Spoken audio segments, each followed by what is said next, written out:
Let's go, let's go, let's go. Welcome back to another edition, the playoff edition of Chalk Talk with your host, me, JB. I have Coach Hunter here. Coach, how you doing? Welcome to the WVSSAC playoffs.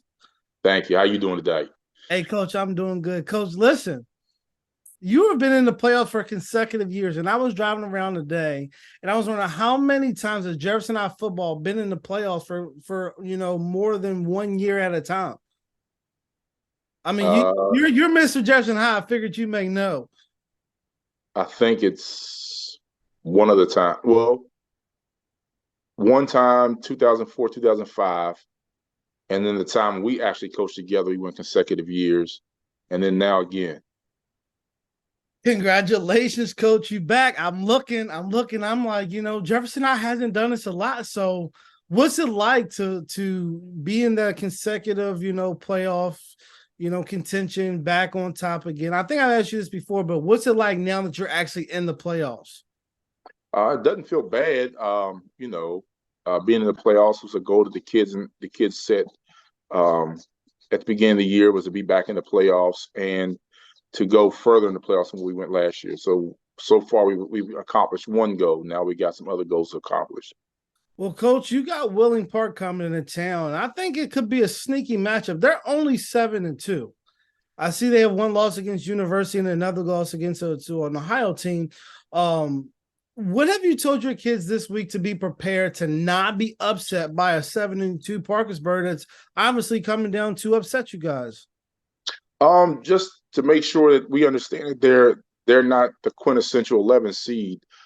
Think about what we did last year as the 11th seed. It's the same situation. You don't want to overlook anybody. They're a good football team. We watched film with the kids this week. They're a good football team, and we need to take them as such. A good football team is going to come down here and try to knock us off. So we need to be ready for everything. Coach, you're trying to avoid upset. What type of problems does Willing Park bring to you guys that you may have not seen so far this year? Um, I don't know if they bring a problem that we haven't seen. I mean, we've seen speed before, which they have some speed. We've seen size before, which they have some size. We've seen blitzing before, which they're going to do is they're going to blitz us. So I mean, I think we've seen it all.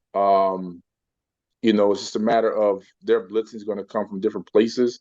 So we got to know where their blitz is going to come from. We got to see it early with the quarterback and us is calling the plays. We got to try to see where it's coming from and how they're doing it, and try to see if we can figure out any kind of tendencies of what they're doing with it. So As you talked about seeing a blitz, identifying the blitz, and knowing what to do with the blitz. How has your quarterback play progressed? From game one into right now. I know there is the times where you start to feel a little bit more comfortable with things you can call with your quarterback over the years. So, just how has his growth been, his progression over the year? I mean, and going back and looking at things, I think not having some of the other guys that we had last year, I think was an adjustment for him. And getting used to the new receivers that we had. And I think once he got used to those guys, and everybody got comfortable with everything in the system, and I think that's when he started to really shine and progress more with everything going this year and getting more comfortable throwing the ball. He got more comfortable throwing the ball to other receivers and got to know them through practicing. And I think that made everything better, and I think that made his progression a lot better. Yeah, Coach, you have a guy on your roster that has a Power Five scholarship. And what's it been like to have him over the past couple years? Being able to coach him both on the football field and the track. I know, regardless, you only have about 4 games left, 3 games left, 2 games, whatever you have left. What's it been like to coach such a dynamic athlete week in and week out? Um, it's great to be able to coach this dynamic athlete because he's just such a great kid. Not only is he a dynamic athlete, but he's such a great kid. He feels almost like one of the family. He don't feel like he is one of the family. So he's one of the Cougar family, and I feel like he's also part of my family as much as I've had him around and gone places with him and done things with him as far as his recruiting went. He's one of the family. So Cougar family and part of my family. So he's just a great kid, all around great kid. it's tough sometimes to figure out a guy like that. How can we get him the ball? And I think we early in the season, I think we kind of struggled trying to figure out how we can get him the ball in places where we can get mismatches where people weren't going to be able to double him or figure out where he was because everybody's going to have eyes on him on the field. Um, Defensively, going into this week, what's one thing that you preach to your defense throughout the week that they have to be mindful about going into this week's matchup? Um, Knowing where number one is and number two, their two receivers, their two top receivers, and making sure that we actually tackle in space this week with their running back, and just making sure mainly for us is knowing our assignments where we're supposed to be, and then trusting each other. Offensively, what's one thing that you guys have, I would say, harped on? Sometimes kids be like, man, you guys keep saying the same thing. What's something you harped on offensively that you guys got to execute to come out on top? You guys are averaging about 30 points a game. To have that another 30-point night Friday night at Cougar Stadium.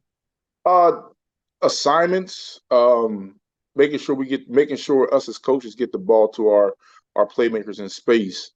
And that's, like I said before, knowing where the blitzes are coming from. We got to do that. And the one main thing we harped on all this week is we got to cut out the penalties. We can't put ourselves behind the sticks.